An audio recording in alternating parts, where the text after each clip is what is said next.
You cannot teach somebody to play football by having them read a book and then asking them questions about the book. It doesn't work. He's going to have all the book knowledge about playing football. That you must, if you left, then you're going to kick left-footed.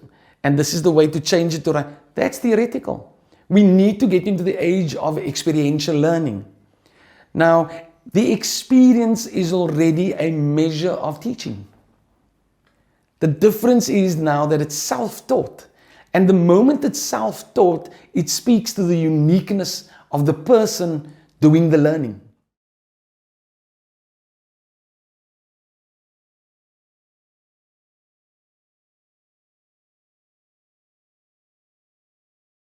Interesting.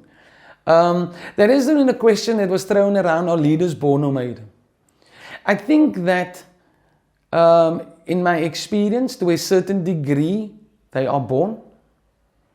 And like anybody with talent, they're born with that talent.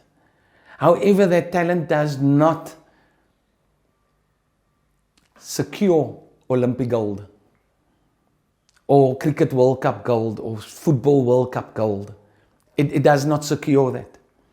There needs to be a time where hard work kicks in. So yes, if somebody else is born with entrepreneurial traits, those traits would, in the beginning, would be able to push you a bit further than where I am that is born without those traits. However, and I say however because, you know what, I want to make me giggle that to a certain degree, all of us are entrepreneurs. The mere fact that we are here today makes us, we undertook a journey, you know. Some of the times I chat to my classes and especially those that is doing entrepreneurship for the very first time, I tend to relate to them the biological story of how the sperm cell and the egg, you know, how that sort of brought me about. And that I was one of billions and billions. And, you know, they tend to giggle in the youngsters. But the story that goes home is that these surviving traits to undertake things and then still come out okay. That is part of entrepreneurship for me. So yes, there are natural entrepreneurs that are just born, like natural footballers or natural golfers. They're just natural. However, it does not guarantee the success.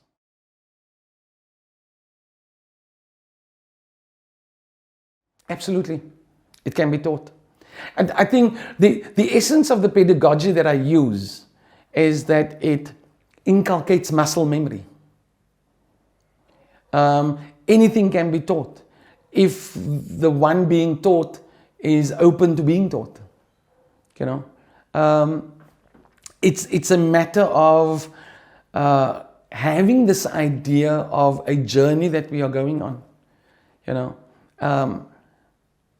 current pedagogy that is in use in institutions currently, they can hit the target much better if they change the pedagogy. You cannot teach somebody to play football by having them read a book and then asking them questions about the book. It doesn't work. He's going to have all the book knowledge about playing football. That you must, if you left, then you're going to kick left-footed. And this is the way to change it to right. That's theoretical. We need to get into the age of experiential learning. Now, the experience is already a measure of teaching. The difference is now that it's self-taught. And the moment it's self-taught, it speaks to the uniqueness of the person doing the learning. So it's no longer the onus of the lecturer or the facilitator or the teacher to pass on knowledge and say, you know what, Marlin, do you understand this? Can you reference this to your existence? Because if there's 2 people in the class, we could do that. But imagine there's 400 people in the class. Okay, we'll be able to do that? Never. It will never happen. And therefore, when we pass on this entrepreneurial flame to the person that's being taught, and it encompasses and it is based on experiential learning, I immediately add my uniqueness to it. And then it speaks directly to Marlin. And when it speaks directly to Marlin, it would make sense to Marlin. And when it makes sense to Marlin, it then increases self-efficacy. You know, my belief in what I have been taught. Because I can see a part of me in it. And therefore, yes, long answer, but yes, it can be taught.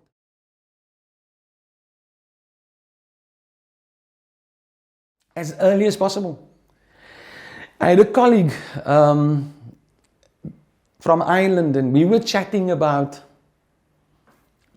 when do we start nurturing an entrepreneurial culture. And the interesting part was that he mentioned that he's a family member's child within his family, that 4 years old at the creche, and they had a market day, 4 years old. And she was explaining to her parents that she's the cashier.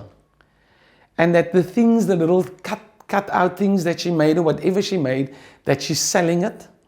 And it's going to be 5 cents. And this is how much it cost her. She bought the paper for 2 cents, etc., etc. It's something that must be engaged with very, very early. University, way too late. Then the proverb becomes true that you cannot teach an old dog new tricks. You know, intellectually there's a foundation. Intellectually they don't want to move off that because it's a comfort zone. Which leads me now further on, and I would like to just elaborate that it does not mean that when we do this from an early age, it does not mean entrepreneurship in terms of owning a business. You know, there's a term entrepreneurship, where I can be an entrepreneur working in a company.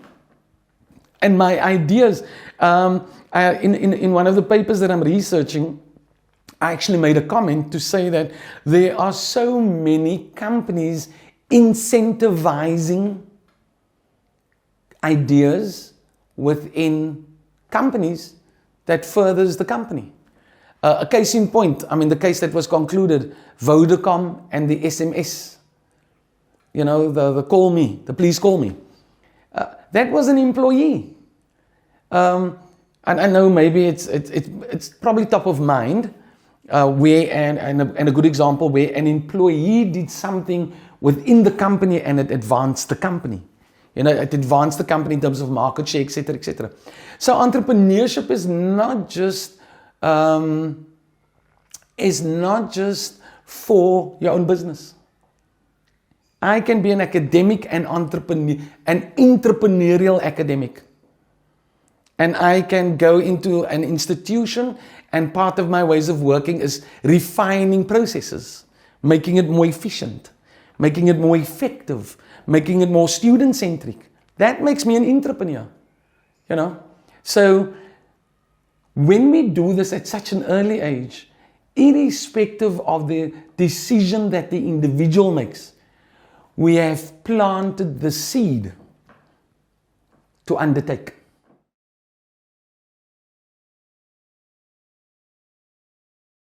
Absolutely. Absolutely. Entrepreneurship is not just a skill, it's also a condition. Now, when we give freedom and when we allow freedom to I think of how the term has evolved from undertake, the entreprende, which is the root word, and now we have terms like entrepreneurial leaders. Now, when I look at entrepreneurial leaders, and imagine that your line manager or those in a management position, they are entrepreneurial leaders. Then we start talking about things like giving your team the room to explore. It's a perfect philosophy that Google has. You can work for our company, but guess what? 70% of your time is Google time, and the 30% you can explore on your own. Because they saw the value in their teams highly organized, they're sort of motivated. So these teams then work within their company. So coming back to the entrepreneurial leaders, we need to have, and we need to create, as the leader, we need to create conducive environments for this to take place. And yes, it will lead to innovation. Now, why people think of innovation as a consequence, innovation is a consequence of being entrepreneurial. It's that thinking out of the box, because entrepreneurship has now evolved into an understanding of identifying those ideas. And when you have identified those ideas, you then exploit those ideas. And when you have exploited the ideas, you then either implement or you modify. And now the design thinking principle steps in. So as you can see, but you need the trait of entrepreneurship. You need the entrepreneurial trait to bring about innovation, even if it just means freedom of expression, freedom of development. And we don't get that. Let's face it. I cannot be free in my researching style, because yes, I have my entrepreneurship spirit within me, but when everything is boxed and I need to do it according to a format, it becomes very, very difficult to become creative and explorative within that format. And if there's no creativity and exploration, it makes innovation that much more difficult.